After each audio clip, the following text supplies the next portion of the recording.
ప్రభునందు ప్రియమైన వాళ్ళారా, ఇంతవరకు మన పాటల ద్వారా, స్తుతి ఆరాధన ద్వారా, వాక్య పఠనం ద్వారా దేవుని ఎంతగానో మహిమపరిచున్నాము. ఇప్పుడు మన ఆత్మీయ జీవితములకు కావలసినటువంటి ఆత్మీయ ఆహారము కొద్ది నిమిషములు దైవ గ్రంథములో నుండి ధ్యానం చేసుకుందాం. వాక్యం ధ్యానం చేసుకునే ముందుగా చిన్న ప్రార్థన. నిన్న నేడు నిరంతరం ఏకరీతిగా ఉన్న మా దేవ, నీకే వందనాలు స్తోత్రాలు తెలుస్తున్నాం. ఆయన ఇప్పుడు నీ వాక్యమును ధ్యానిస్తుండగా దైవ గ్రంథములో నుండి, నీ వాక్యపు వెలుగులో నుండి అనేక విషయములను మాకు అందరికీ బోధించండి ప్రభు. మాట్లాడేది నేను కాదు, కానీ మీరే వాక్యపు వెలుగులో నుంచి మాతో అందరితో మాట్లాడమని, మా బ్రతుకులను మా జీవితాలను సరిచేయమని, నీ వాక్యపు వెలుగులో మా హృదయములను సరిచేసుకునే భాగ్యము మరొకసారి మాకు దయచేయమని నజరేయుడైన యేసుక్రీస్తు నామమున అడిగి ప్రార్థిస్తున్నాం తండ్రి. ఆమేన్, ఆమేన్. ఈరోజు మన దేవుని వాక్య ధ్యానాంశం అనగా నిజ దేవుని లక్షణములు. చెప్పండి. నిజ దేవుని లక్షణములు చెప్పాలి గట్టిగా. నిజ దేవుని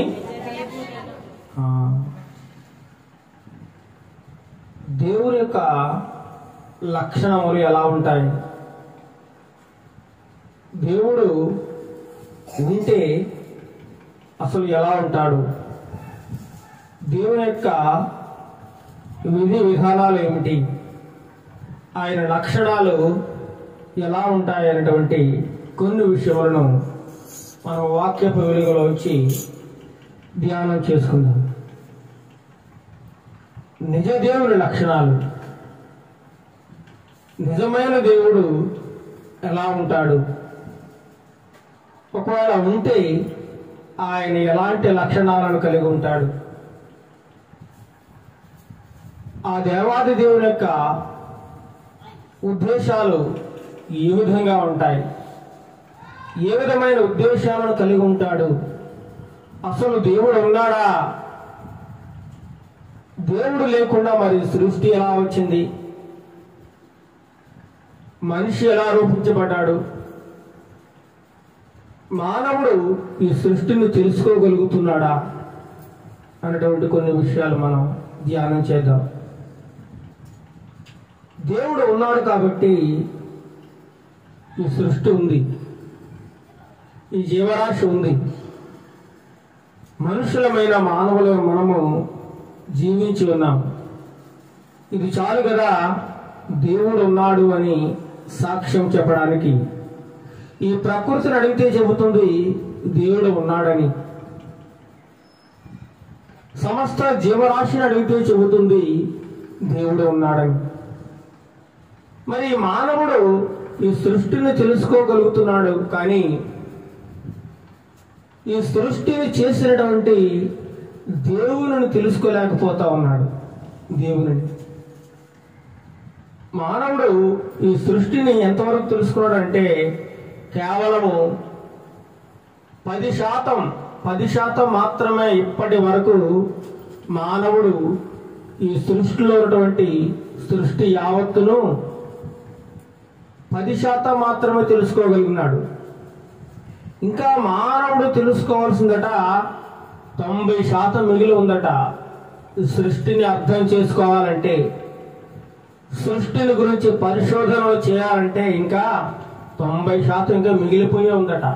కేవలం మానవుడు 10% మాత్రమే ఈ సృష్టిలో ఉన్నటువంటి కొన్ని విషయాలను తెలుసుకోగలుగుతూ ఉన్నాడు. ఇంకా సైన్స్కి అందని విషయాలు చాలా ఉన్నాయండి. సైన్స్కి అందని దేవుని సృష్టి ఇంకా చాలా మిగిలి ఉంది, చాలా మిగిలి ఉంది. మానవుడు నేను చాలా గొప్పవాడిని, నేను కొత్త విషయాలను కనిపెట్టగలుగుతున్నాను, కొత్త టెక్నాలజీని నేను తీసుకురాగలుగుతున్నాను, అన్ని విషయాల్లో మానవుడే చాలా గొప్పవాడు అని అనుకుంటా ఉన్నారు చాలామంది. కానీ ఈ సృష్టిని చేసినటువంటి, ఈ సృష్టిలో ఉన్నటువంటివి మాత్రమే మానవుడు తెలుసుకుంటున్నాడు తప్ప కొత్తగా మానవుడు కనిపెట్టింది ఏమీ లేదండి. మానవుడు ఏమీ కొత్తగా ఏది కనిపెట్టలేదు. దేవుడు ముందుగా ఎప్పుడూ ఈ సృష్టిలో సమస్తాన్ని చేసి రెడీగా సిద్ధం చేసి ఉంచాడు. ఆ రెడీగా సిద్ధం చేసి ఉన్నదానిని మాత్రమే ఈ మానవుడు కనుగోగలుగుతున్నాడు తప్ప కొత్తగా కనిపెట్టిందంటే ఏమీ లేదు. మానవుడు ఏది కనిపెట్టాలన్నా సృష్టిలో నుంచి మాత్రమే తీసుకోవాలి. సృష్టిని పరిశోధన చేయాలి.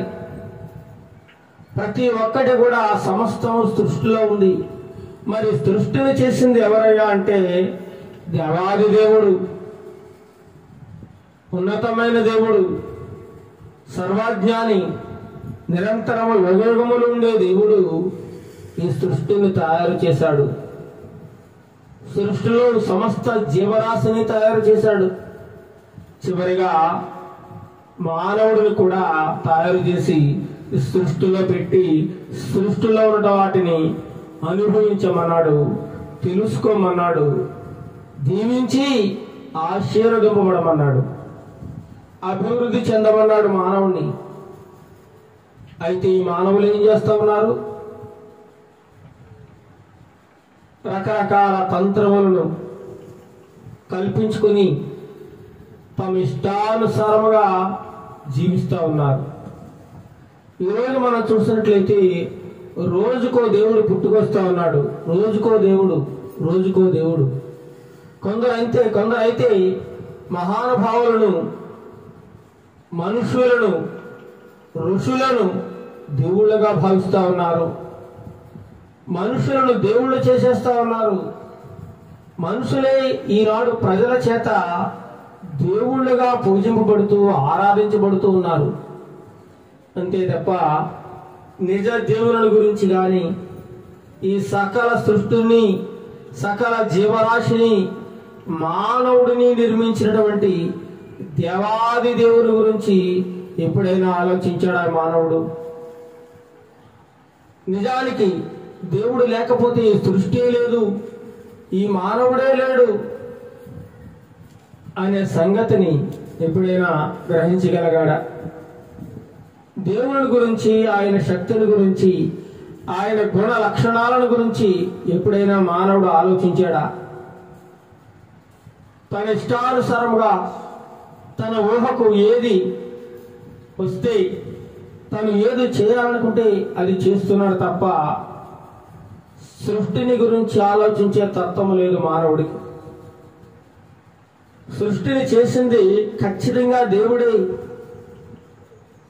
ఈ సృష్టిని ఏ మానవుడు నిర్మించలేడు, ఏ మానవుడు తయారు చేసింది కాదు ఈ సృష్టి. కేవలము దేవాది దేవుడు మాత్రమే ఈ సర్వ సృష్టిని నిర్మించినవాడు. సర్వ సృష్టిని ఆయన తయారు చేశాడండి. నోటి మాట చేత, నోటి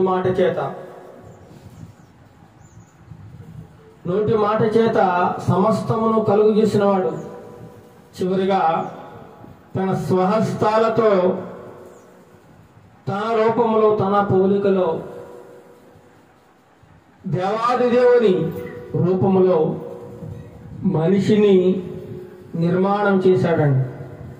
అందుకే ఆ దేవాది దేవుడు సృష్టిలో ఉన్నాడు.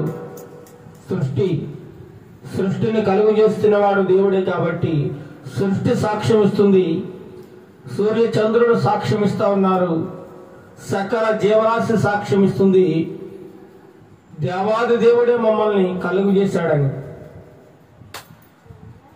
దేవుడు అనగా రక్షించేవాడు, సృష్టించేవాడు, కాపాడేవాడు.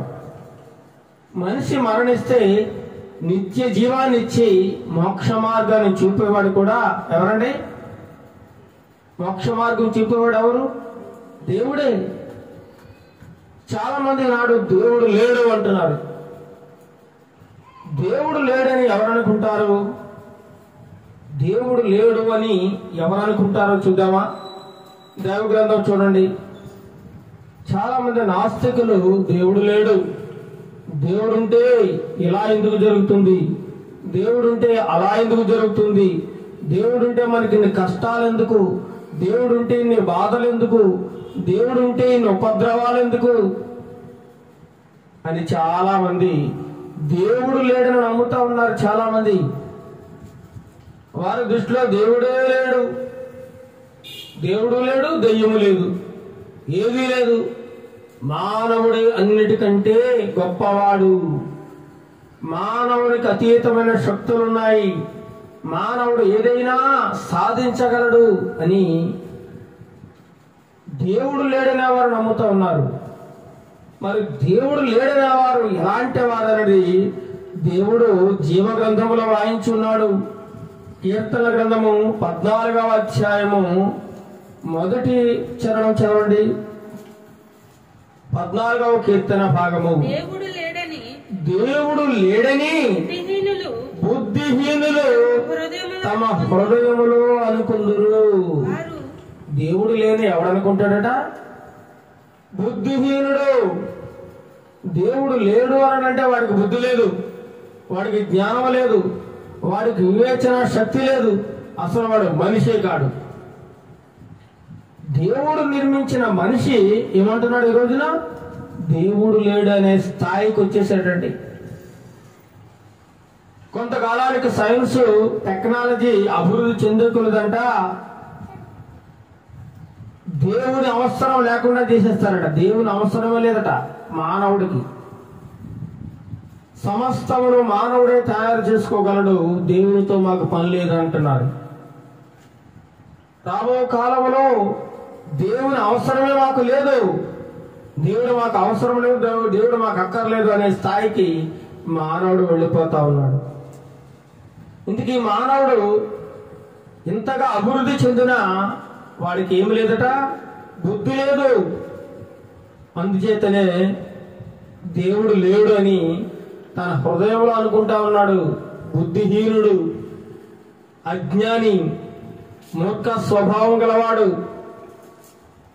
ఏమాత్రము సృష్టిని గురించి గాని, సృష్టిలో ఉన్నటువంటి రహస్యాలను గురించి గాని, జీవరాశిని గురించి గాని పరిశోధన చేసినవాడు కాదు, పరిశీలించినవాడు కాదు. కాబట్టి నేనే గొప్ప, సృష్టి అంతా దానంతట అదే కలిగింది అనేటువంటి భ్రమలో బ్రతుకుతా ఉన్నాడు మానవుడు. అందుచేతనే బుద్ధి లేక దేవుడు లేడని అనుకుంటా ఉన్నాడు. వారందరూ ఎలాంటి వారట? చెడిపోయిన వారు. ఇంకేం చేస్తున్నారు వారు? అసహ్య కార్యములు చేయుదురు. దేవుడు లేడో?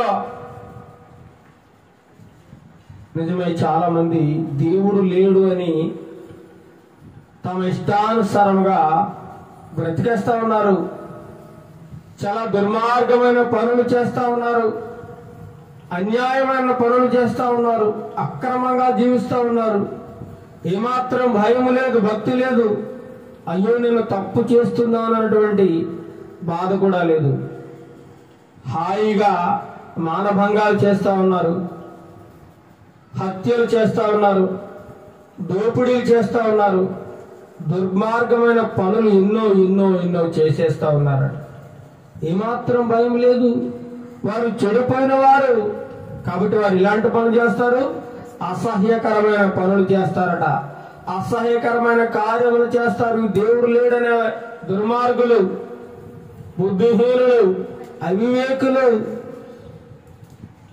అయితే ఈరోజు మనం దేవుడు ఉన్నాడు, ఉంటే అతనికి ఎలాంటి లక్షణాలు ఉంటాయి, ఎలాంటి లక్షణాలు కలిగి ఉన్న వారిని మనం దేవుడు అనాలి,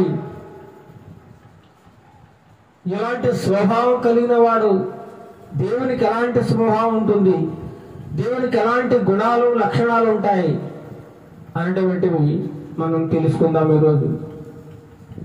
దేవునికి చాలా మంచి లక్షణాలు ఉండాలండి, మంచి లక్షణాలే ఉంటాయి, చాలా గొప్ప లక్షణాలు ఉంటాయండి దేవుడికి. అలాంటి లక్షణాలు కలిగిన వాడే మనం ఏమనాలి? నిజ దేవుడుగా చెప్పుకోవాలి.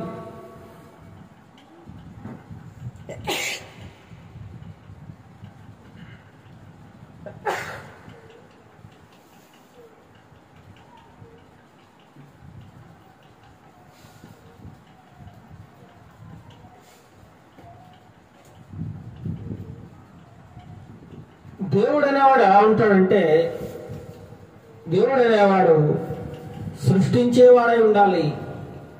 దేవుడు అనేవాడు రక్షించేవాడై ఉండాలి. దేవుడు అనేవాడు మోక్షానికి మార్గమై ఉండాలి. మోక్షాన్ని దయచేసేవాడుగా ఉండాలి. ఇలాంటి లక్షణాలు కలిగిన వాడినే దేవుడు అనాలి. దేవునికి నిత్య శక్తి ఉంటుంది. నిత్య శక్తి గలవాడట. నిత్య శక్తి గలవాడు దేవుడు. దేవత్వం కలిగిన వాడు. ఇంకా మనం దేవుని గురించి ఆలోచిస్తే కామ క్రోధ మద మాత్సర్యములు లేనివాడు. దేవునికి కామం ఉండదు, క్రోధం ఉండదు, మదం ఉండదు, మాత్సర్యం ఉండదు. ఎటువంటి చెడు లక్షణాలు కూడా లేనివాడు మాత్రమే దేవుడుగా మనం చెప్పుకోవాలి. ఎటువంటి సంసార జీవితము లేనివాడై ఉండాలి. ఆయన సర్వశక్తివంతుడై ఉండాలి. ఏదైనా చేయగలిగిన వాడుగా ఉండాలి. సమస్తం ఆయనకు సాధ్యమై ఉండాలి. అలాంటి వ్యక్తిని మనం దేవునిగా పిలవాలండి. దేవుడు అనగా పుట్టించేవాడు, పోషించేవాడు, గిట్టించేవాడు. ఇలాంటి శక్తి సామర్థ్యాలు కలిగిన వాడు మాత్రం మన దేవుడు అనాలి. ఆయన మాటలో శక్తి, ఆయన చేతల్లో శక్తి, ఆయన చూపులో శక్తి, ఆయన చేసే పనుల్లో శక్తి, ఆయన ఆలోచనలో గొప్ప శక్తి ఉంటుందని. గొప్ప శక్తి. అలాంటి శక్తి సామర్థ్యాలు కలిగిన వాడు, దయాగుణము కలిగిన వాడు, ప్రేమ కలిగిన వాడు, జాలి కలిగిన వాడు, కరుణ కలిగిన వాడు, ఎంతటి పాపనైనా ప్రేమతో రక్షించి కాపాడే గుణము కలవాడే నిజదేవుడు. అలాంటి వ్యక్తిని మనం ఆరాధించాలా వద్దండి? తప్పకుండా ప్రతి ఒక్కరూ ఆరాధించి తీరాలి. దేవునికి ఎటువంటి చెడు లక్షణాలు ఉండకూడదు. ఎటువంటి భేదములు ఉండకూడదు. ఎటువంటి తారతమ్యాలు ఉండకూడదండి. దేవుడు అందరినీ సమానంగా ప్రేమించేవాడై ఉండాలి. దేనినైనా చేయగలిగిన శక్తి కలిగిన వాడుగా ఉండాలి దేవుడు. ఆయనే నిజమైన దేవుడు అండి. నిజమైన దేవుడు.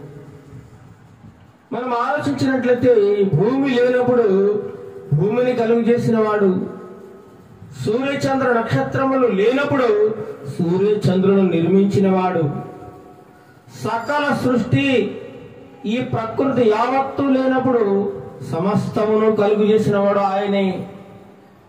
సమస్తము కలుగజేయబడక ముందు దేవుడు ఉన్నాడండి. దేవుడు ఉన్నాడు. ఆయనే యేసుక్రీస్తు ప్రభువారు. యేసుక్రీస్తు ప్రభుల వారు ఆదిలో ఉన్న దేవుడు, సృష్టిలో ఉన్నవాడు దేవుడు, సృష్టి నిర్మాణంలో ఉన్నాడు. యేసు లేకుండా ఏది సృజింపబడలేదు. ఆయన లేకుండా ఏది నిర్మాణము కాలేదు. ఆయనే ఆది అంతమైన వాడు. నిన్న నేడు నిరంతరం ఆయన ఎలా ఉన్నాడట? ఏకరీతిగా ఉన్నాడు. ఒకవేళ ఆయన మరణించినా తిరిగి లేచిన వాడు, పునరుత్థానమైన వాడు. ఈ భూప్రపంచములో చనిపోయి తిరిగి లేచిన వారు యేసుక్రీస్తు ప్రభువారే. నిత్య రాజ్యమును, పరలోక రాజ్యమును, మోక్ష మార్గమును అనుగ్రహించేవారు యేసుక్రీస్తు ప్రభువారు. ఆయన దుష్టులను, దుర్మార్గులను రక్షించడానికి వచ్చాడు. ఆయన చాలా మంది దేవుళ్ళు దుష్టులను శిక్షించి శిష్టులను రక్షించడానికి వస్తే కేవలం యేసుక్రీస్తు ప్రభువారు దుష్టులను రక్షించి సన్మార్గములో నడిపించి వారిని శిష్టులుగా చేయడానికి వచ్చాడు అండి. వారిని మంచి మార్గములో నడిపించడానికి వచ్చాడు. అందుచేతనే ఆయన నిజమైన దేవుడు. నిజమైన దేవునికి మనం చెప్పుకున్న ఈ లక్షణాలన్నీ ఉంటాయండి. ఇలాంటి క్వాలిటీస్ ఎవరికైతే ఉంటాయో ఆయనే నిజమైన దేవుడు, యేసుక్రీస్తు ప్రభువారు. రోమీయులకు రాసిన పత్రిక చూద్దాం. కొద్ది నిమిషంలో వాక్యము పరిశీలనలో ఆయన ఎలాంటి దేవుడు, ఎలాంటి లక్షణములు కలిగి ఉన్నాడు అనేటువంటిది కొద్ది నిమిషంలో మనం ధ్యానించేద్దాం. రోమీయులకు రాసిన పత్రిక అపోస్తలుడైన పౌలు గారు 1వ అధ్యాయము 20వ వచనం చదవండి. రోమా 1వ అధ్యాయము 20వ వచనము. ఆయన అదృశ్య లక్షణములు అనగా ఆయన నిత్య శక్తియు దేవత్వములు జగదుత్పత్తి మొదలుకొని సృష్టింపబడిన వస్తువులను ఆలోచించుట వలన తేటపడుచున్నవి. ఆయన అదృశ్య లక్షణాలు అనగా మన కంటికి కనిపించే వారి లక్షణాలు. మన కంటికి కనిపించినంత మాత్రాన దేవుడు లేడనడం ఏమైనా సమంజసంగా ఉందో చెప్పండి. ఆయన శక్తి భూలోకములో ఉంది. ఆయన సర్వాంతర్యామి, సర్వశక్తిమంతుడు, సర్వజ్ఞాని. ఆయన ఎక్కడైనా ఏ ప్రదేశంలోనైనా ఉన్నాడు. ఆయనకి సమస్తము తేటగా కనబడతా ఉందండి. కాబట్టి ఆయన నిత్య శక్తి కలిగినవాడుగా ఉన్నాడు, దేవత్వము కలిగిన వాడుగా ఉన్నాడు, దేవుని స్వరూపమును ధరించుకున్నవాడు, దేవుని పోలిక చొప్పున ఆయన ఈ లోకములోనికి ప్రవేశించినవాడు. ఆయన మానవులను రక్షించడానికి జగదుత్పత్తి మొదలుకొని, జగదుత్పత్తి అనగా భూమి, సూర్య, చంద్ర, నక్షత్రాలు, సర్వ సృష్టి ఉత్పత్తి మొదలుకున్నప్పుడు నువ్వు ఈ సకల సృష్టిలో ఉన్నటువంటి వస్తువులు, చెట్లు, చేమలు, పశువులు, పక్షులు, సముద్రంలో జీవరాశులు, మానవులు, ఈ సకల సృష్టి చెబుతుంది. ఈ దీనికోసం ఆలోచిస్తే ఈ సకల సృష్టి గురించి, సృష్టించబడిన ప్రతి వస్తువుల గురించి నువ్వు ఒక్కసారి ఆలోచించినట్లయితే దేవుడు ఉన్నాడా లేదు నీకు తేటతెల్లమవుతుంది. దేవుడు ఉన్నాడనే విషయం నీకు అర్థమవుతుంది. ఒక్కసారి సృష్టిని గురించి ఆలోచించినట్లయితే. మరి దేవుడు లేకపోతే సూర్యుడు, చంద్రుడు ఎలా వచ్చారు? సముద్రములు ఎలా నిర్మించబడ్డాయి? మానవుడు ఎలా నిర్మించబడ్డాడు? సృష్టిలో ఉన్న ప్రతి యావత్ ఈ కొండలు, పర్వతములు, శిఖరములు ఎలా నిర్మించబడ్డాయి చెప్పండి? కేవలం దేవాది దేవుడు సృష్టించాడు వీటినన్నింటినీ కూడా తన నోటి మాట ద్వారా. సృష్టి గురించి ఆలోచిస్తే నీకు ఆయన శక్తి ఏంటో, ఆయన యొక్క గొప్ప లక్షణం ఏంటో నీకు అర్థమవుతా ఉంది. దేవుడు కలుగు చేసిన సృష్టిలోని అనేక వస్తువులను ఆలోచించి మనసు పెట్టి జాగ్రత్తగా నువ్వు ఆలోచించగలిగితే ఆయన శక్తి ఏంటో మనకు అర్థమవుతా ఉందండి. ఆయన గొప్ప లక్షణాలు ఏమిటో మనకు తెలియజేయబడతాయి. నువ్వు ఆలోచించాలి ఆయన గురించి. ఏమీ ఆలోచించడం లేదు, ఏమీ తెలుసుకోవడం ఉద్దేశం నీకు లేదు. కేవలం దేవుడు లేడని నోటి మాటతో చెప్పేస్తా ఉన్నారు చాలా మంది. అలా చెప్పడం ఏమాత్రమో మంచిది కాదు. దేవుడు ఉన్నాడు. దేవుడు లేకపోతే నువ్వే లేవు, నీ బ్రతుకే లేదు, నీకు జీవితమే లేదు. దేవుడు ఉన్నాడు కాబట్టి ఈరోజు మనం అందరం కూడా ఈ విధంగా కూడుకుని ఆయనను ఆరాధించగలుగుతా ఉన్నాం. చూడండి, కీర్తన గ్రంథము 19వ కీర్తన మొదటి 4 చరణాలు చదవండి. ఆ కీర్తనలో 19వ కీర్తన మొదటి 4 చరణములో చదవండి. ఆకాశములు దేవుని మహిమను వివరించుచున్నవి. ఆకాశములు, ఆకాశము మనకు కనబడేది ఒకటి అనుకున్నారా? కాదు. ఆకాశము మహాకాశం ఉన్నాయట. ఆకాశములు అంటున్నాడు.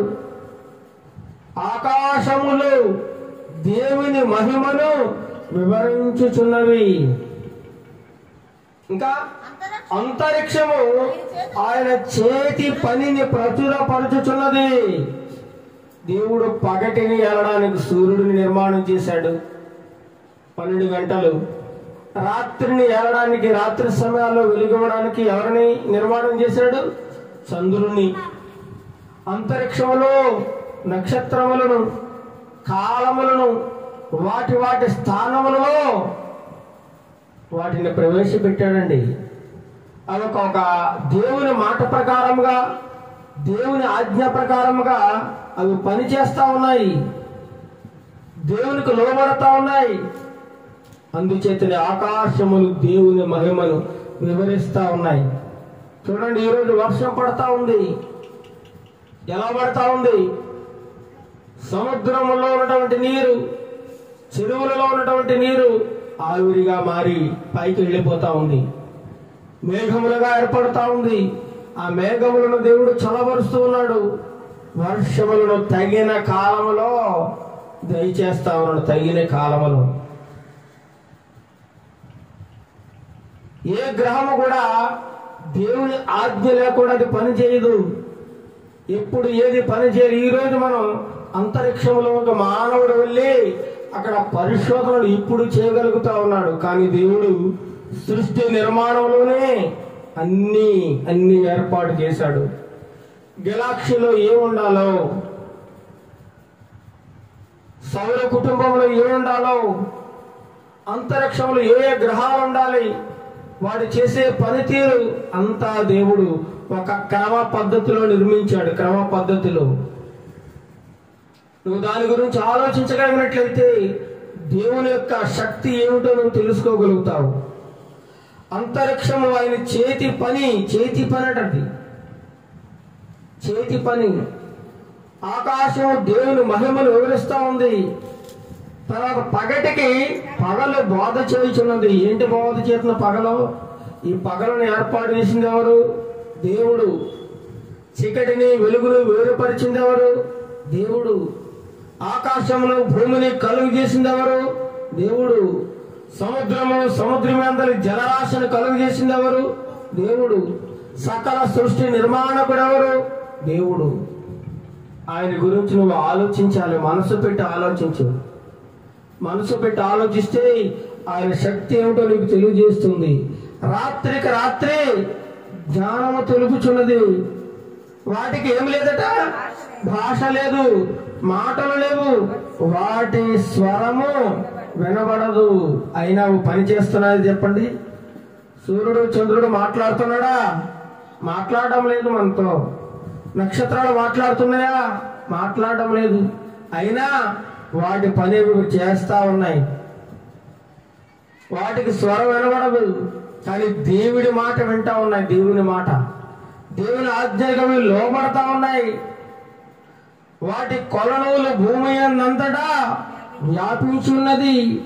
లోక దిగంతముల వరకు వాటి ప్రకటనలు బయలు వెళ్ళుచున్నవి. ప్రపంచానికి వెలుగు ఇవ్వడానికి దేవుడు సూర్య చంద్ర నక్షత్రాదులను నిర్మించాడండి. సకల సృష్టిని మానవుడికి బహుమతిగా దేవుడు అందించాడు. బహుమతి గిఫ్ట్. మీరు ఫలించి అభివృద్ధి చెందండి, ఆశీర్వదింపబడండి అని దేవుడు సెలవిస్తే దేవుడు ఏం చేస్తాడండి? ఈ సృష్టిని నాశనం చేస్తా ఉన్నాడు. తనకు అవసరం వచ్చిన వాడుకుంటా ఉన్నాడు. అదేవిధంగా పాడు చేస్తా ఉన్నాడు. విపరీత బుద్ధి ఎక్కువైపోయింది. విపరీతమైన బుద్ధి, అజ్ఞానం ఎక్కువైపోయింది. దేవుని జ్ఞానమును పక్కకు పెట్టి సొంత జ్ఞానమును, సొంత నీతిని మానవుడు ఆధారం చేసుకుని ముందుకు సాగిపోతా ఉన్నాడు. నేనే గొప్ప జ్ఞానవంతుడిని, నేను చాలా మేధస్సు గలవాడిని అనుకుంటూ మానవుడు విర్రవీగిపోతా ఉన్నాడు.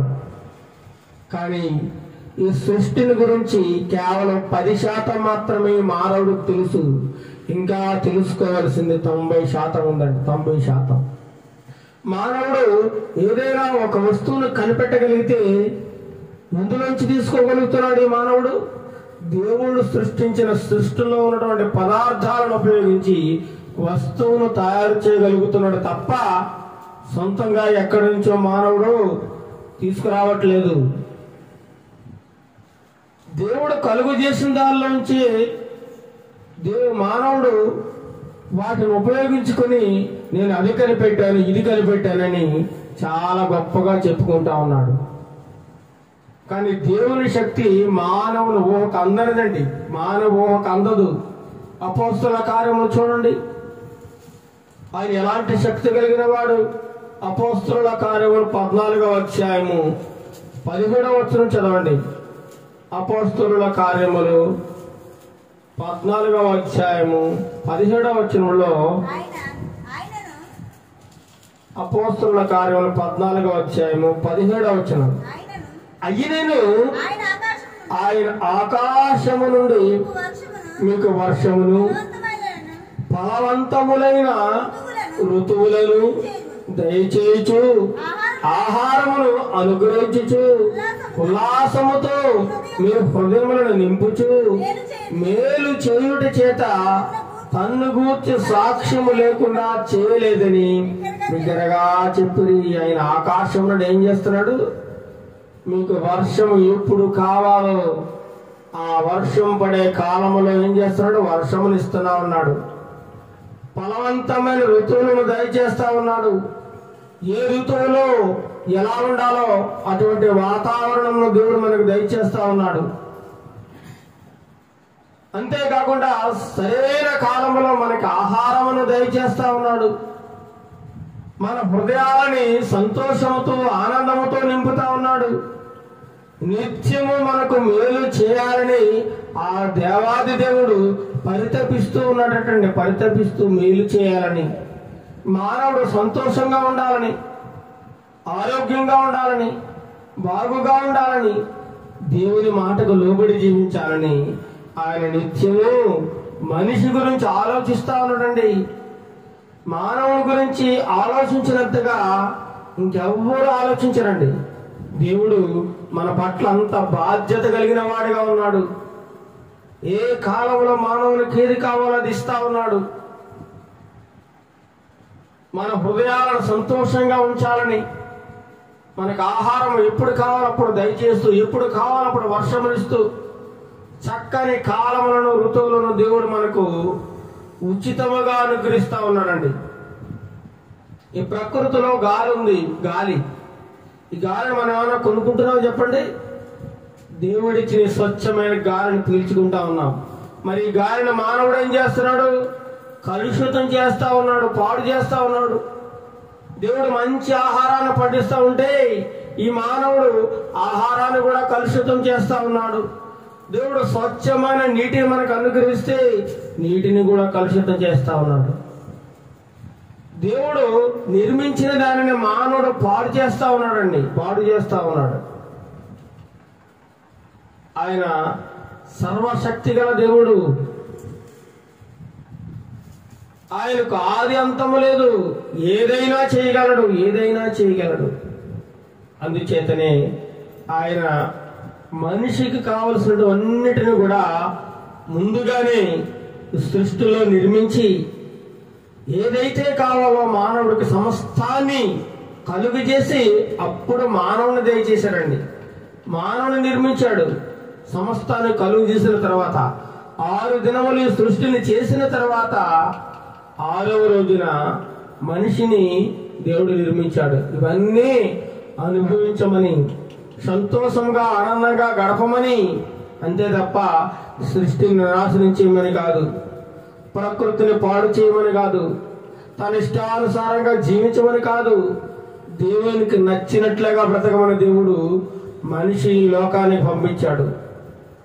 కానీ ఆ మనిషి ఈనాడు ఏమంటున్నాడు? దేవుడు కలుగు చేసిన మనిషే ఈనాడు దేవుడు లేడంటున్నాడు. ఎంత విచారకరమో చూడండి. దేవుడు లేడంటున్నాడు. బుద్ధిహీనుడు, అజ్ఞాని, అంధకారములో కొట్టుమిట్టాడుచున్నాడు. ఆదికాండం 17వ అధ్యాయము మొదటి వచనం చూడండి. దేవుడు ఎలాంటి వాడో తెలుస్తుంది అక్కడ. ఆదికాండము 17వ అధ్యాయము మొదటి వచనములో కనబడతా ఉంది. ఆదికాండం 17వ అధ్యాయం మొదటి వచనంలో అబ్రహాము 99 ఏండ్లైనప్పుడు యెహోవా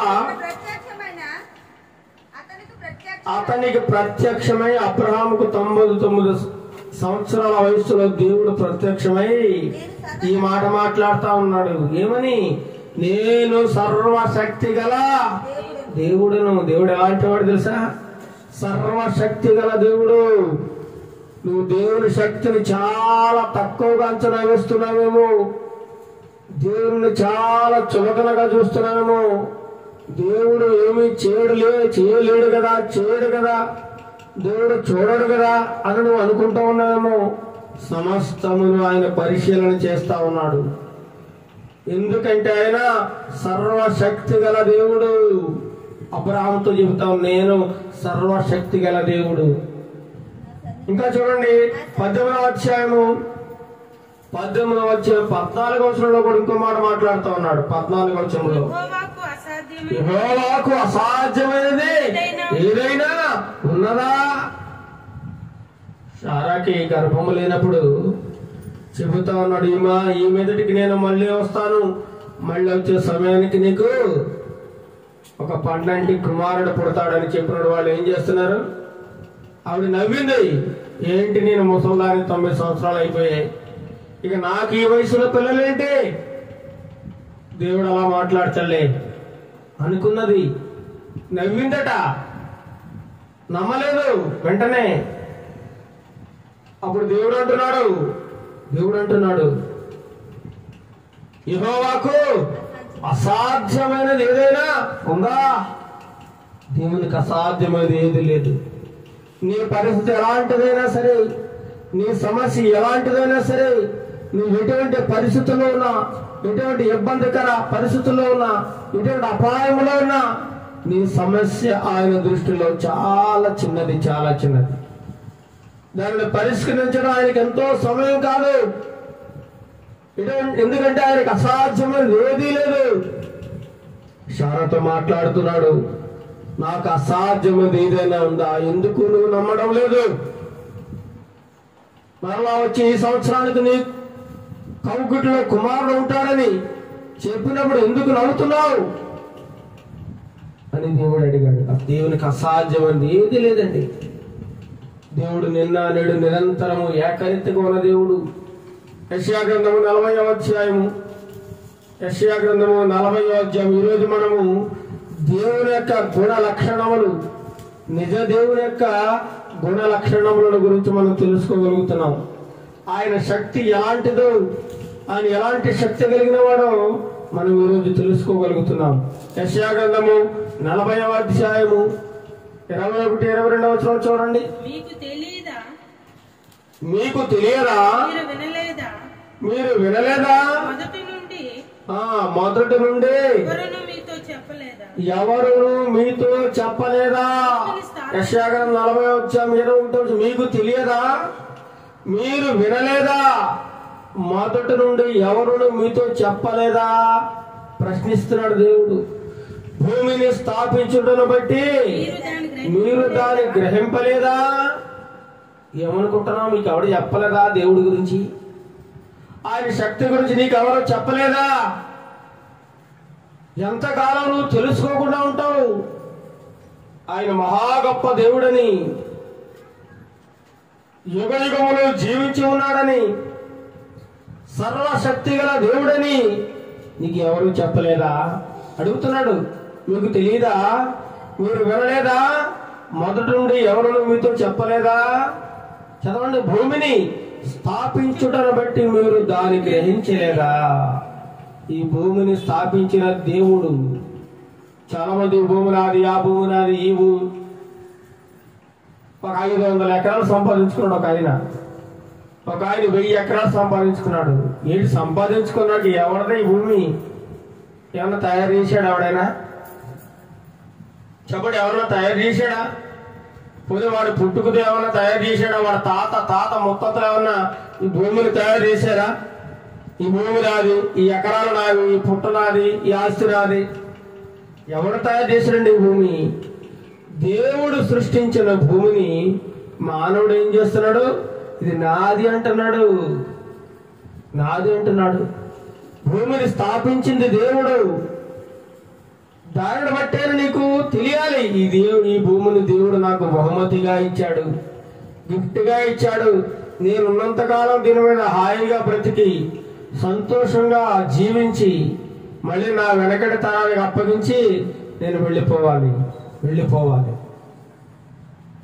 ఎవరో ఈ భూమిని తీసుకుని పోలేడు,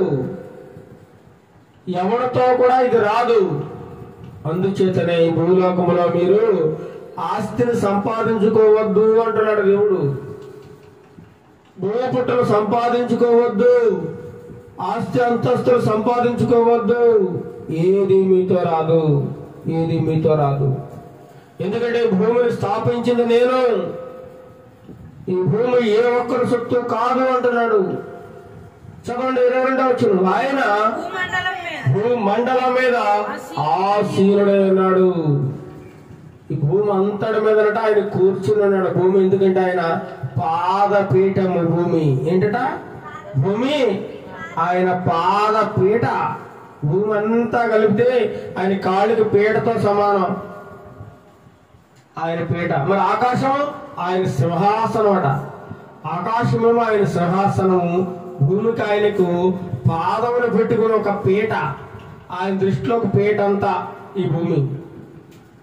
మన దృష్టిలో చాలా పెద్దది ఈ భూమి, చాలా విశాలమైనది. మరి అప్పుడైనా తెలుసుకోవాలి కదా, ఈ భూమిని దేవుడు కలుగు చేశాడని, ఆకాశ మండలమును దేవుడు కలుగు చేశాడని, భూమండలం మీద ఆయన ఆశీనుడై ఉన్నాడు. తర్వాత దాని నివాసులు మిడతల వలె కనబడుతున్నారు. మనం ఎలా ఉన్నామట? భూమిని మనం నివాసం చేస్తున్నాం కదా, మనం దేవుని దృష్టిలో ఎలా ఉన్నామట? మిడత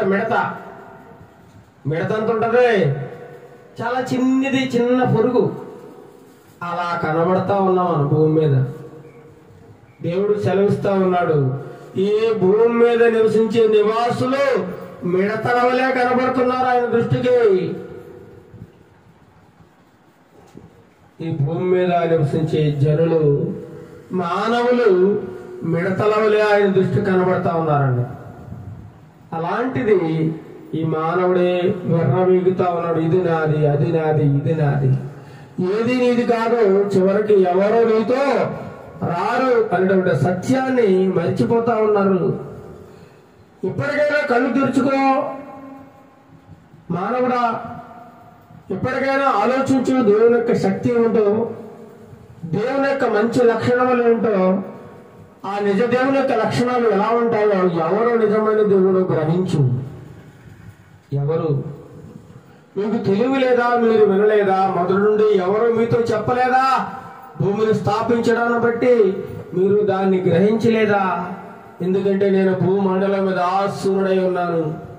శాస్త్రవేత్తలు అనుకుంటా ఉన్నారు, సృష్టిలో ఉన్న దానిని కనిపెట్టి నేను చాలా గొప్ప శాస్త్రవేత్తను, మేము చాలా గొప్ప సైంటిస్టులం అని చెప్పి ఏం చేస్తున్నారు?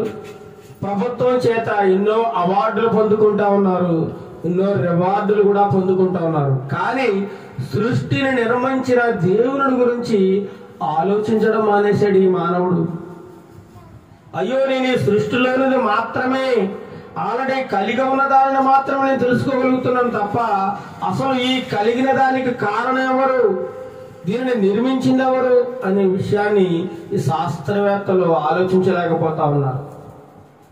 ఆయన శక్తిని, ఆయన మహిమను ఏమాత్రం గుర్తించలేని స్థితిలో ఉన్నారు.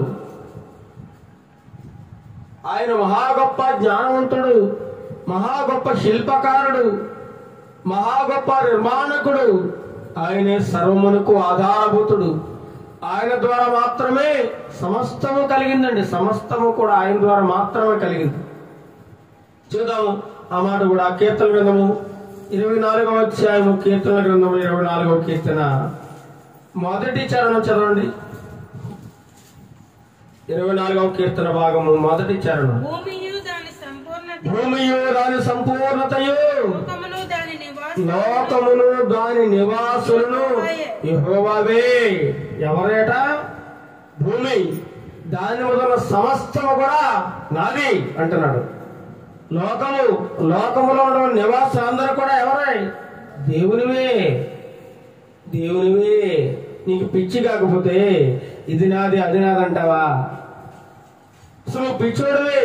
ఏమాత్రం తెలివి లేదు, జ్ఞానం లేదు. తెలివి ఉన్నవాడు ఎవడు కూడా ఇది నాది అది నాది అనండి. ఎందుకంటే భూమి దాని సంపూర్ణతయు, లోకమును దాని నివాసులను యెహోవావే. ఆయన సముద్రముల మీద ఏం చేశారట? దానికి పునాది వేసిరట. సముద్రముల మీద దానికి పునాది వేసను, ప్రవాహ జలముల మీద దానిని స్థిరపరచును.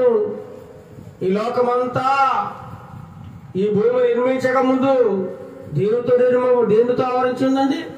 నీటితో ఆవరించింది. ఆ నీటిని దేవుడు ప్రత్యేకపరిచి ఆరిన నేలను దయచేసి దానికి భూమి అని పేరు పెట్టాడండి. భూమి. అదేవిధంగా పర్వతాలను నిర్మించాడు ఆయన. ఆయన సృష్టిని గురించి నువ్వు ఆలోచించగలిగినట్లయితే ఆయన ఎలాంటి గొప్ప దేవుడో, ఎంత గొప్ప జ్ఞానవంతుడో నువ్వు తెలుసుకోగలుగుతావు. సృష్టి అంతా కూడా ఆయన కంట్రోల్లో ఉందండి. ఆయన కంట్రోల్లో పెట్టుకున్నాడు సృష్టిని. ఆయన నడిపిస్తా ఉన్నాడు. మనం తయారు చేసిన వస్తువులు మన కంట్రోల్లో ఉంటాయి, పాడైపోతా ఉంటాయి. చూడండి, మనిషి ఏం చేశాడు? కారుని తయారు చేశాడు, మరి యాక్సిడెంట్ అవుతుందా లేదా? బస్సులు తయారు చేశాడు మనిషి, యాక్సిడెంట్ అవుతుంది. విమానాలను తయారు చేశాడు, రైళ్లను కనిపెట్టాడు, బైకులను కనిపెట్టాడు, ఎన్నో ప్రయాణ సాధనలను కనిపెట్టాడు. ఈ మనిషి తయారు చేసినవి మనిషి కంట్రోల్లో ఉండటం లేదు, మనిషి ఆధీనంలో ఉండటం లేదు. అందుచేతనే ప్రమాదాలు జరుగుతూ ఉన్నాయి. కానీ దేవుడు నిర్మించిన వారివి, దేవుడు నిర్మించిన ప్రకృతిలో ఉన్నవి, ఆకాశ మండలంలో ఉన్నవి ఏమాత్రం ప్రమాదాలు చేయడం లేదండి. అవి గురి తప్పడం లేదు. ఏవి ఎక్కడ ఉండాలో అక్కడ పెట్టాడు దేవుడు. ఏది ఎలా తిరగాలో అలా తిరుగుతూ ఉంది. దేవుని మాట చొప్పున నడుస్తూ ఉన్నాయి.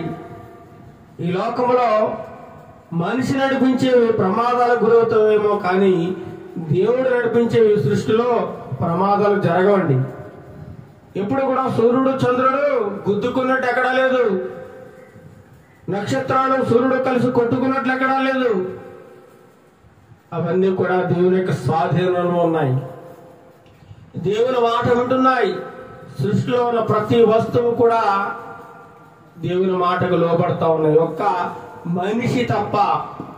మనిషి ఎంతో ప్రేమతో ఇష్టంతో దేవుని స్వరూపములో మనిషిని తయారు చేసి లోకానికి పంపిస్తే ఆ మనిషి దేవుని మీద తిరుగుబాటు చేస్తూ, దేవుని మీద లేనిపోని నిందలు వేస్తూ, అవమానాలకు గురి చేస్తూ దేవుని నామాన్ని వ్యర్థంగా ఉపయోగిస్తూ ఉన్నాడు.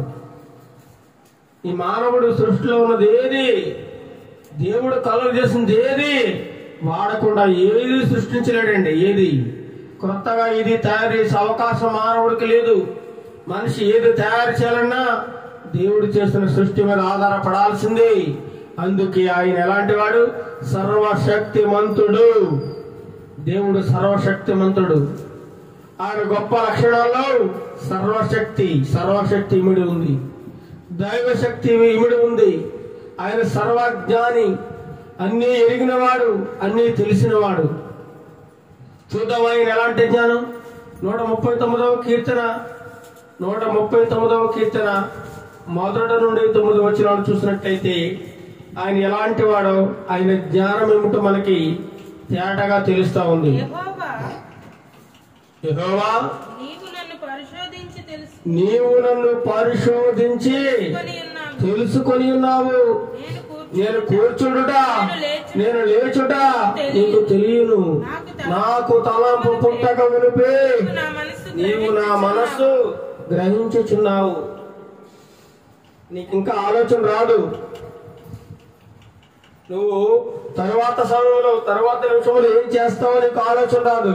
కానీ నీ ఆ మనసులో ఆలోచన పుట్టక మునిపే దేవునికి తెలుసు. దేవుడు నిన్ను నన్ను పరిశోధిస్తా ఉన్నాడు, పరిశోధించి తెలుసుకుంటా ఉన్నాడు. నువ్వు కూర్చోవడం తెలుసు, ఎప్పుడు కూర్చుంటావో నీకు తెలియదు, కానీ దేవునికి తెలుసు. ఎప్పుడు లేస్తావో కూడా దేవునికి తెలుసు. నీ మనసులో కొత్తగా ఇటువంటి ఆలోచన రాకముందే దేవునికి తెలుసు. అది చూడండి, ఎదుటివాడి మనసులో ఏదుందో మనకు తెలియదు. అలా తెలిసినట్లయితే చాలా గొడవలు జరిగిపోతాయి. ఎదుటివాడి మనసులో తిట్టుకుంటాడు అనుకోండి, అది మనకు తెలిసిపోయింది అనుకోండి, ఏమవుతుంది? అది గొడవ అయిపోద్ది. ఆడ మనసులో తిట్టుకుంటా ఉంటాడు, కానీ మనకు తెలియదు. కానీ ఆ మనసులో తిట్టుకున్నది ఎవరికి తెలుసు? దేవునికి తెలుసు. ఎందుకంటే ఆయన సర్వజ్ఞాని. చూడండి, ఆయన మనస్సులను ఎరిగిన దేవుడు. మనస్సును ఒకరి మనస్సు ఒకరికి తెలియదు, కానీ దేవుడికి ప్రతి ఒక్కరి మనస్సు తెలుసు. మనస్సును అనుగ్రహించే దేవుడు, మనస్సును గ్రహించే దేవుడు, మనస్సులో ఏదుందో తెలుసుకునే దేవుడు. భూప్రపంచంలో మనస్సును తెలుసుకునేవాడు, మనస్సును ఎరిగినవాడు ఎవడో లేడు, దేవుడు మాత్రమే. అందుకే నా నడకను నా పడకను నీవు పరిశీలన చేసి ఉన్నావు. నువ్వు ఎప్పుడు పడుకుంటావో, ఎప్పుడు లేస్తావో, నీ పడక ఎలా ఉందో, ఏ స్థితిలో నువ్వు పడుకుంటున్నావో అంతా తెలుసు. నా చర్యలన్నిటినీ నీవు బాగుగా తెలుసుకునేను. నేను ఏం పనులు చేస్తున్నాను, ఎలా ప్రవర్తిస్తున్నాను మొత్తం తెలుసు. యెహోవా మాట నా నాలుకకు రాక మునిపే అది నీకు పూర్తిగా తెలిసి ఉన్నది. నువ్వు ఇంకా మాట్లాడవు. నీ నోట్లో ఎదుటి వారితో ఏం మాట్లాడతావో, బూతులు మాట్లాడతావు, పోకిరి మాటలు మాట్లాడతావు, మంచి మాటలు మాట్లాడతావు, అది నీ నోట్లోంచి మాట రాక మునిపి ఎవరికి తెలుసట? దేవునికి తెలుసు. దేవునికి తెలుసట. వెనుకను ముందును నీవు నన్ను ఆవరించు. వెనక ముందు కూడా ఉన్నాడు దేవుడు. నా వెనక ఎవడో లేడు, నన్ను ఎవడో చూస్తలేదు. నా ముందు ఎవడో లేడు అనుకుంటున్నావేమో. నీ ముందు, నీ వెనక, ప్రతి చోట దేవుడు ఉన్నాడు. ప్రతి చోట దేవుడు. దేవుడికి సమస్తము తెలుసు. సర్వజ్ఞాని, అన్నీ ఎరిగినవాడు, అన్నీ తెలిసినవాడు.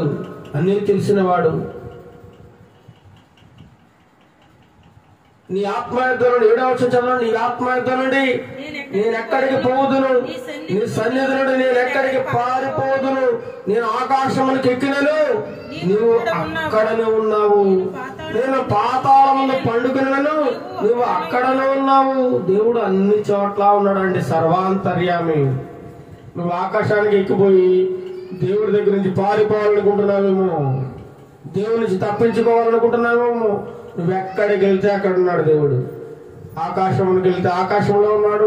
పాతాళ లోకంలోకి వెళ్ళిపోయి దాక్కుంటామని సొరంగాలు తవ్వించుకుని అందులో దాక్కున్నా దేవుడు అక్కడ కూడా ఉన్నాడు. దేవుడు సర్వజ్ఞాని, అన్నీ ఎరిగినవాడు, అన్నీ తెలిసినవాడు. భూమి మీద అన్నీ తెలిసినవాడు ఎవడో లేడండి. అన్ని భాషలు వచ్చినవాడు ఎవడో లేడు. అన్ని దేశాల్లో మాట్లాడే భాష ఎవరికైనా తెలుసండి? తెలియదు. కానీ మన భూమి మీద మన ప్రధానమంత్రి పివి నరసింహారావు గారు ప్రధానిగా ఉన్న కాలంలో 14 భాషలు వచ్చాయి ఆయనకి. 14 భాషలు. అందుకే ఆయన్ని బహుభాషా కోవిదుడు అని అన్నారు. 14 భాషలు వచ్చాయి. 14 దేశాల్లోని భాషలు వచ్చాయి. కానీ మరి దేవుడికి ఎన్ని భాషలు వచ్చాయి చెప్పండి? ప్రపంచంలో ఉండే భాషలన్నీ తెలుసు ఆయనకి. నువ్వు ఇంగ్లీష్లో ప్రార్థన చేసినా ఆయనకి అర్థమవుతుంది, తెలుగులో ప్రార్థన చేసినా అర్థమవుతుంది, హిందీలో చేసిన, మలయాళంలో చేసిన, తమిళంలో చేసిన, ఏ భాషలో చేసినా దేవుడికి అన్ని భాషలు వచ్చు. అన్ని చోట్ల ఉన్నాడు. ఇప్పుడు మన దగ్గర ఉన్నాడు, మన మధ్యలో ఉన్నాడు, అమెరికాలో ఉన్నాడు, ఆస్ట్రేలియాలో ఉన్నాడు, ఆఫ్రికాలో ఉన్నాడు, నైజీరియాలో ఉన్నాడు. ప్రతి దేశంలో ఈరోజు మనం ఇక్కడ ఉన్నామంటే ఇంకో చోట ఉండలేము ఇదే సమయంలో. కానీ దేవుడు అన్ని చోట్ల ఉంటాడు. అన్ని చోట్ల, ప్రతి చోట ఆయన ఉన్నాడంటే. దేవుడు లేని చోటు లేదు. నువ్వు ఎక్కడికి వెళ్ళినా అక్కడ ఉంటాడట. ఎక్కడికి వెళ్ళినా. చివరిగా చూద్దాం. ఆయన మనస్సు ఎరిగిన దేవుడు, మన ఆలోచనలను ఎరిగిన దేవుడు, మన మార్గములను తెలుసుకున్న దేవుడు. యెషయా గ్రంథం 13:14 చూడండి. యెషయా గ్రంథం 40వ అధ్యాయము, యెషయా గ్రంథము 40వ అధ్యాయము 13-14 చూసినట్లయితే అక్కడ కనబడతా ఉంది. యెషయా గ్రంథము 40వ అధ్యాయం 13-14 వచనాలు. యెహోవా ఆత్మకు నేర్పిన వాడెవడు? ఆయనకు మంత్రి అయి ఆయనకు బోధపరిచిన వాడెవడు? ఎవరి యొద్ద ఆయన ఆలోచన అడిగను? ఆయనకు వివేకము కలుగు చేసిన వాడెవడు? న్యాయ మార్గమును గురించి ఆయనకు నేర్పిన వాడెవడు? ఆయనకు జ్ఞానమును అభ్యసింపజేసిన వాడెవడు? ఆయనకు బుద్ధి మార్గం బోధించిన వాడెవడు? ఎవడండి ఆయనకి తెలివి చెప్పేవాడు? ఎవడన్నా ఒకడు ఉన్నాడా? ఆయనకి ఎవరు చెప్పాల్సిన అవసరం లేదు. ఆయన ఎవరిలో కూడా ఆలోచన అడిగే దేవుడు కాదు. ఆయన వివేకము లేని దేవుడు కాదు. ఆయనకు న్యాయ మార్గమును ఎవరు చెప్పలేరు. ఎందుకంటే ఆయనకు సర్వజ్ఞాని, సర్వాంతర్యామి. ఆయనకు ఎవరో జ్ఞానాలు నేర్పించాల్సిన అవసరం లేదు. ఆయనకు బుద్ధి లేదనుకున్నారేమో. ఆయన బుద్ధి జ్ఞానములకు మూల పురుషుడైన ఆయనకి ఎవడో నేర్పించాల్సిన అవసరం లేదు. చివరిగా 139 కీర్తన 7-9 కూడా మనం చదువుకున్నాము. చూడండి, ఇర్మీయా గ్రంథము చివరిగా 23వ అధ్యాయము, ఇర్మీయా గ్రంథము 23వ అధ్యాయము ముగించుకుందాం. ఇర్మీయా గ్రంథము 23వ అధ్యాయము ఆయన నిజ లక్షణాలను గురించి మనం తెలుసుకోగలుగుతున్నాం. దేవుడు ఎలాంటి వాడు, ఆయన గుణ లక్షణాలు ఎలాంటివి మనం ఈరోజు మాట్లాడు. 23వ అధ్యాయము 23-24 వచనం చదవండి. నేను సమీపమున ఉండు దేవుడిని మాత్రమేనా, దూరమున నుండి దేవుడును కానా?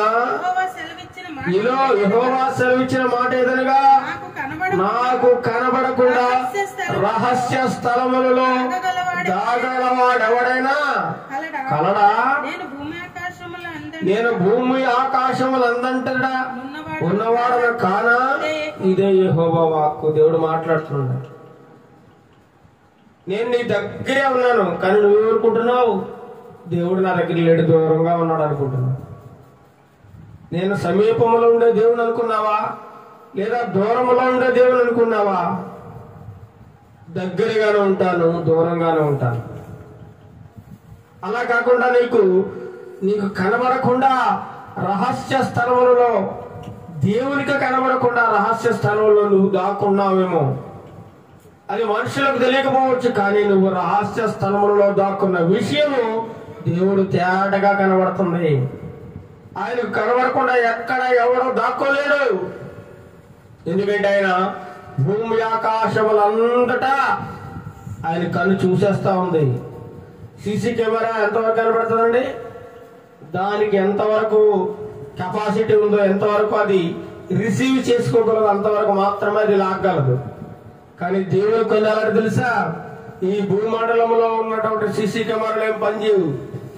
ఆయన కన్ను భూమి అంతా చూస్తా ఉన్నాడు. భూమి అంతా మనకెంత కొంతవరకు మాత్రం కనబడతా ఉంటాయి, కానీ ఆయన కన్నులు భూమి అంతటిని చూస్తా ఉన్నాయి.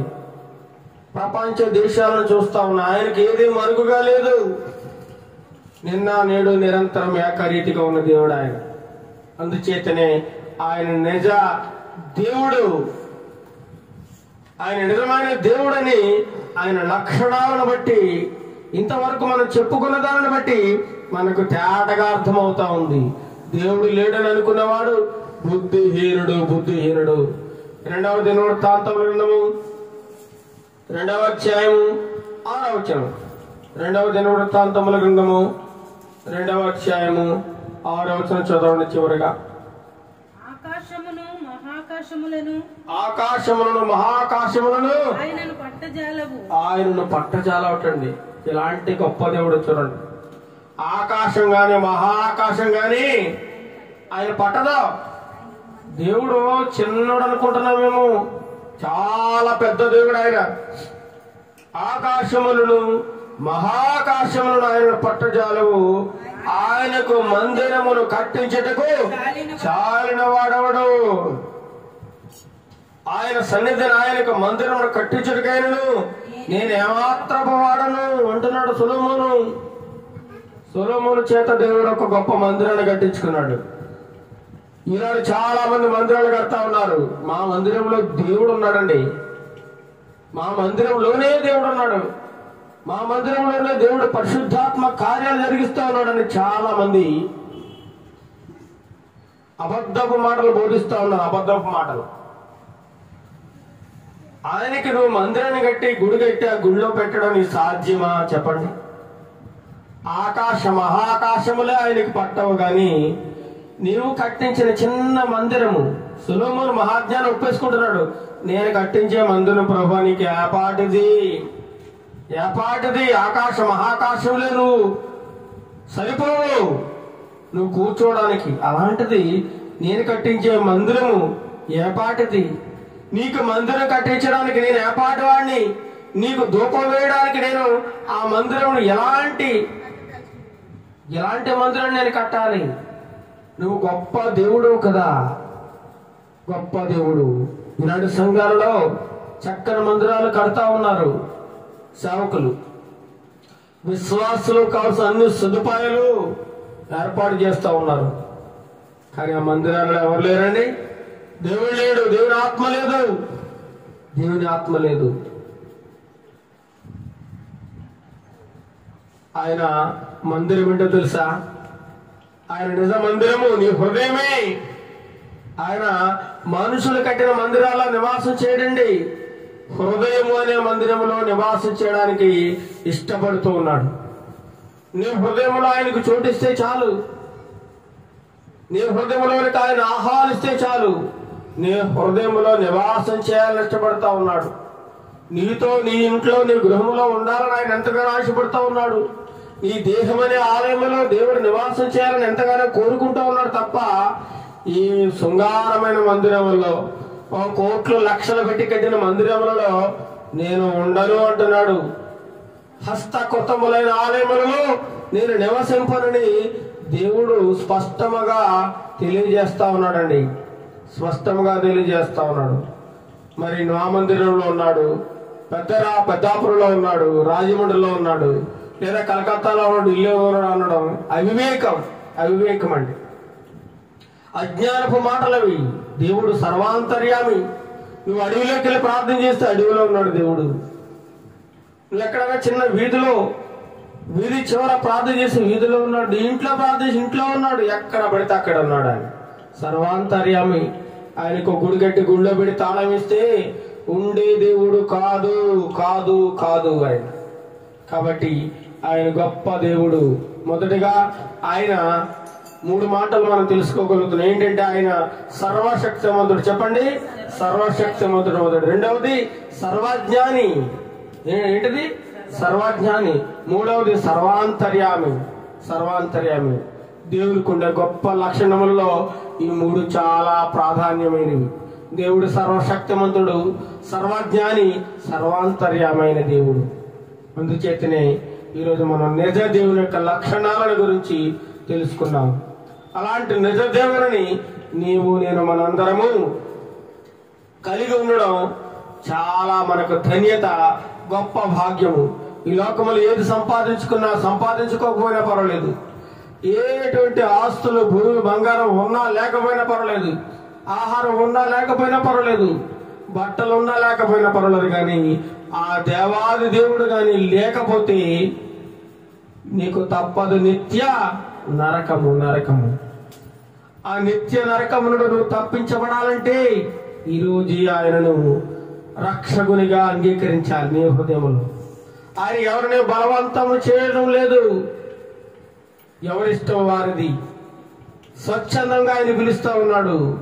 ఆయన మాటలు నమ్మి విని నువ్వు ఆయనను స్వీకరించినట్లయితే నీ జన్మ ధన్యమైపోతుంది. అంతే, నీ జన్మ ధన్యమైపోతుంది. అటువంటి గొప్ప కృపను దేవుడు మనందరికీ దయచేయునుగాక. ఆమేన్. ప్రార్థన చేసుకుందాం. సర్వకృపానిధిగా మా ప్రియ తండ్రి, నీకే వందనాలు, స్తోత్రాలు చెల్లిస్తున్నాం నాయన. ఇంతవరకు నీ యొక్క గొప్ప లక్షణములను గురించి మేము ధ్యానం చేసా ప్రభు. నువ్వు సర్వశక్తిమంతుడు నాయన, సర్వజ్ఞానువు నాయన, సర్వాంతర్యాము ప్రభు. సకల సృష్టిని కలుగు తీసిన వాడము. సృష్టి యావత్తు కేవలం నీ నోటి మాట ద్వారా నిర్మితమైన ప్రభు. కేవలం ఈ మానవుడిని నీ స్వహస్తాలతో నిర్మించుకున్నా ప్రభు. వారి యొక్క నాసికారంధ్రములలో నీ యొక్క జీవవాయువును ఊది మమ్మల్ని మనుషులుగా నిలబెట్టి జీవింపజేస్తున్న దేవా, నీకు వందనాలు స్తోత్రాలు తెలుస్తున్నాము నాయన. ఇంకొక అనేక మంది మానవులు తండ్రి ప్రభా సృష్టిలో ఉన్నటువంటి సృష్టిని ఆరాధిస్తున్నారు తప్ప సృష్టిని కలిగించినటువంటి, సృష్టిని నిర్మించినటువంటి నిజ దేవుని మర్చిపోయి చాలా మంది బ్రతుకుతున్నారు ప్రభు. వారందరితో మీరు మాట్లాడండి. వారికి ఒక మంచి అవకాశం దయచేయండి ప్రభు. వారి హృదయంలో నూతనమైన మనస్సు పుట్టించండి ప్రభు. నూతనంగా దీన్ని నమ్ముకోవడానికి నీ కృప, నీ సహాయం దయచేయండి ప్రభు. ఏ ఒక్కరు నశించిపోవడం నీకు ఇష్టం లేదు ప్రభా. ఏ ఒక్కరు నాశనం అయిపోవడం నీకు ఇష్టం లేదు ప్రభా. ఈ సన్మార్గంలో తండ్రి ప్రభా నడిచిన ఆయన, సన్మార్గంలో జీవించిన ఆయన నిత్య దేవత్వంలో ప్రవేశించడానికి, నిత్య రాజ్యంలో ప్రవేశించడానికి గొప్ప అవకాశం ఇస్తున్నందుకు నీకు వందనాలు స్తోత్రాలు తెలుస్తున్నాం ప్రభా. మహాజ్ఞానవంతుడు తండ్రి ప్రభా. నీకు జ్ఞానం నేర్పిన వాడు ఎవరు లేడు ప్రభా. నీకు శక్తిని ఇచ్చిన వాడు ఎవడు లేడు ప్రభా. నువ్వు అది చేయి ఇది చేయని చెప్పగలిగేవాడు ఈ భూమిది ఎవడు లేడు ప్రభా. సమస్తము నీకు సాధ్యమైన దేవుడు, సమస్తమును పరిశీలన చేస్తున్న దేవుడు, సమస్తము నీకు లోబడుతుంది ప్రభా. సృష్టి యావత్తు నీ మాట ఉంటుంది, సముద్రం నీ మాట ఉంటుంది, సూర్యచంద్రుడు నీ మాట ఉంటున్నారు, నక్షత్రం నీ మాట ఉంటుంది, ఆకాశ మండలం నీ మాట ఉంటుంది, భూమి నీ మాట ఉంటుంది ప్రభా. సకల సృష్టి నీకు లోబడుతుంది. కానీ కేవలం ఈ మనిషి, ఈ మానవుడు నీకు లోబడడం లేదు ప్రభు. నీకు విరోధముగా నీ మీద తిరుగుబాటు చేస్తూ దేవుడు లేడు అనేటువంటి అజ్ఞానములు ఇంకా ఇంకా జీవిస్తూ ఉన్నాడు ప్రభా. ఈ మానవుడు రక్షించండి నాయన. మానవుడికి మేలుకొలుపు దయచేయండి ప్రభా. మానవుడికి వివేచన శక్తి దయచేయండి ప్రభా. సృష్టిని గురించి ఆలోచించినట్లయితే, సృష్టిని గురించి ఒక్కసారి మనసు పెట్టి ఆలోచించినట్లయితే నువ్వు ఎంత గొప్ప దేవుడవో, ఎంత మంచి దేవుడవో, ఎంత మంచి ఉన్నతమైన వాడవో అర్థమవుతుంది ప్రభు. కేవలం ఆలోచించకపోవటం వల్ల ఈ మనిషి తండ్రి ప్రభు నిన్ను అర్థం చేసుకోలేకపోతున్నాడు ప్రభు. అర్థం చేసుకోలేకపోతుంది. నీ మంచితనాన్ని, నీ ప్రేమను, నీ దయను, నీ జాలిని గుర్తించలేని స్థితిలో అంధకారములో జీవిస్తున్నాడు ప్రభు. పాపాంధకారములో జీవిస్తూ ఇంకా నీకు దూరంగా జీవిస్తున్నాడు ప్రభు. నీకు దగ్గరగా రావడానికి ఒక గొప్ప అవకాశం దయచేయండి ప్రభు. ఎంతటి ఘోర పాపనైనా క్షమించే దేవుడవు, క్షమించడానికి సిద్ధ మనసు కలిగిన దేవుడవు నాయన. రక్షించండి, ఆదరించండి, కనికరించండి ప్రభు. అల్పులము, అయోగ్యులము, ఎందుకో పనికిరాని వారం తండ్రి ప్రభా. ఈ భూమి మీద నివసిస్తున్న ఈ మానవాళి అంతా నీకు ఒక మిడతల వలె కనిపిస్తున్నారు ప్రభా. మిడతల వలె అల్పమైన జీవితం నాయన ప్రభా. ఆవిరి వంటి జీవితము, నీటి బుడగ లాంటి జీవితం నాయన. ఎప్పుడు ఆరిపోతుందో, ఎప్పుడు పగిలిపోతుందో మాకు తెలియదు ప్రభా. పగిలిపోయేలేపు, ఆరిపోయేలేపు, ఈ జీవితము ఆగిపోయేలేపు నిన్ను తెలుసుకునే భాగ్యము ప్రతి ఒక్క బిడ్డకు దయచేయండి ప్రభా. ప్రతి ఒక్క బిడ్డ రక్షించబడాలని నీ నిర్ణయం తండ్రి ప్రభు. నీ కోరిక నాయన, నీ కోరికను సిద్ధింపజేయండి. ఈ భూలోకంలో ప్రతి ఒక్క ఆత్మ నశించిపోకుండా మీరు ఎత్తి పట్టుకోండి నాయన. నాశనం అయిపోకుండా కాపాడండి నాయన. ప్రతి ఒక్క కుటుంబాల్లో ఉన్నటువంటి సమస్యలన్నిటి మీరు పారద్రోలండి నాయన. ప్రతి ఒక్కరికి శాంతి సమాధానం దయచేయండి. ఇరుకు ఇబ్బందులున్న వారికి విడుదల విముక్తి దయచేయండి ప్రభా. సాతాను అంధకార దురాత్మ శక్తుల చేత పీడింపబడుతున్న వారికి ఇప్పుడే స్వస్థత, విడుదల, సమాధానం దయచేయండి ప్రభా. మేము అనేకమైన సమస్యల్లో కొట్టుమిటాడుచున్నాం ప్రభా. మమ్మల్ని ఆదరించేవారు ఎవరు, మాకు తోడెవరు, మాకు దిక్కెవరు, మా పరిస్థితిని మార్చేవారెవరు అని మేము అనేక సమయాల్లో బాధపడుచున్నాము నాయన.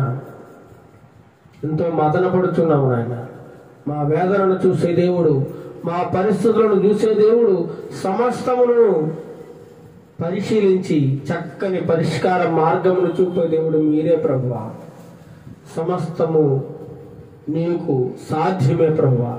మా సమస్యలు కేవలం నీకు చాలా చిన్నవి ప్రభా, మాకైతే చాలా పెద్దవి, మేము మోయలేని పెద్ద పెద్ద భారం ఆయన. ఈ అప్పుల సమస్య మేము భరించలేనిది, ఈ అనారోగ్య పరిస్థితులు మేము భరించలేనిది ప్రభా. కేవలం నీ ఒక్క మాట సెలవిస్తే ఇవన్నీ పటాపంచలు ఎగిరిపోతాయి ప్రభా. ఇది చాలా చిన్నవి. ఇలాంటి సమస్యలన్నిటి నుండి మేము కృంగిపోకుండా, వేదన పడకుండా నీ వైపు చూస్తూ, నీలోనే జీవిస్తూ ముందుకు సాగిపోయే కృపను మాకు దయచేయండి ప్రభా. మా కుటుంబాలను ఎత్తుపట్టుకోండి. మా కుటుంబంలో ఉన్న ప్రతి ఒక్క బిడ్డకి మార్పు దయచేయండి, మారు మనసు దయచేయండి. ఇరుగ పొరుగు కుటుంబాలకు మార్పు, మారు మనసు, రక్షణ దయచేయండి ప్రభా. పెదవులతో ఆరాధిస్తున్నామేమో, మా హృదయం నీకు దూరంగా ఉందేమో ప్రభా. మా హృదయం మీకు సమీపంగా ఉండడానికి మేము ఆత్మతో ఆరాధించే కృపను మాకు దయచేయండి ప్రభా. మా ప్రార్థన మీరు అంగీకరించిన ప్రార్థనకు సరైన జవాబు, ఫలితం దయచేయమని ఘనత, మహిమ, ప్రభావాలు మీకు ఆరోపిస్తున్నాయన. అనారోగ్య పరిస్థితులు ఉన్న మా ప్రియబిడలను, నా కుమారుని ముట్టండి నాయన. స్వస్థత దయచేయండి ప్రభా. సంపూర్ణమైన ఆరోగ్యం దయచేయండి నాయన. దీవించండి, ఆశీర్వించండి. ఘనత, మహిమ, ప్రభావాలు మీరే పొందుకోమని నజరేయుడైన యేసుక్రీస్తు నామమున అడిగి ప్రార్థిస్తున్నాం తండ్రి, ఆమేన్. పరలోకమందున మా తండ్రి, నీ నామం పరిశుద్ధపరచబడును గాక, నీ రాజ్యం వచ్చును గాక, నీ చిత్తం పరలోకమందు నెరవేర్చినట్టు భూమి మీద నెరవేరును గాక. మాకు కావలసిన అనుదినాహారం మాకు దయచేయము. మా రుణస్థులను మేము క్షమించిన ప్రకారం మా రుణములను క్షమించము. మా శోధనల నుండి లెక్క తప్పచ్చు. ఎందుకంటే రాజ్యము, బలము, మహిమయు నిరంతరము నీవైనావు తండ్రి, ఆమేన్. మన తండ్రి దేవుని ప్రేమయు, మన ప్రభువైన యేసుక్రీస్తు ప్రభుల వారి యొక్క కృపయు, పరిశుద్ధాత్మ దేవుని యొక్క అన్యోన్య సహవాసము ఇప్పుడు ఎల్లప్పుడూ సదాకాలము భూ ప్రపంచంలో ఉన్నటువంటి ప్రతి మానవునికి సదాకాలము తోడేయుడు నడిపించునుగాక. ఆమేన్, ఆమేన్, ఆమేన్. అందరికీ వందనములు. Praise the lord.